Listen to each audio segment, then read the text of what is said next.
ಧ್ಯಾನ ಹುಣ್ಣಿಮೆ ದಿನ ಮಾಡಬೇಕು. ಹುಣ್ಣಿಮೆಯ ಬೆಳಕಲಿನಲ್ಲ, 3 ದಿನಗಳು ಆ ಶಕ್ತಿ ಇರುತ್ತದೆ. ಹುಣ್ಣಿಮೆ ದಿನ, ಹಿಂದಿನ ದಿನ, ನಂತರದ ದಿನ. ಆ 3 ದಿನಗಳಲ್ಲಿ ಹೈಯೆಸ್ಟ್ ಎನರ್ಜಿ ಇರುತ್ತದೆ. ಚಂದ್ರನನ್ನು ನೋಡಿ ಧ್ಯಾನ ಮಾಡುವ ಅವಶ್ಯಕತೆ ಇಲ್ಲ.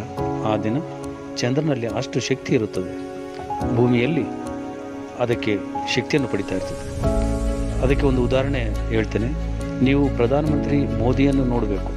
ಹೇಗೆ ನೋಡ್ತೀರಿ? ಡೆಲ್ಲಿಗೆ ಹೋಗಬೇಕು. ಒಂದು ದಿನ ಮೋದಿಯೇ ಬೆಂಗಳೂರಿಗೆ ಬಂದರು, PMC ಆಫೀಸಿಗೆ ಬಂದರು. ಏನು ಮಾಡ್ತೀರಿ?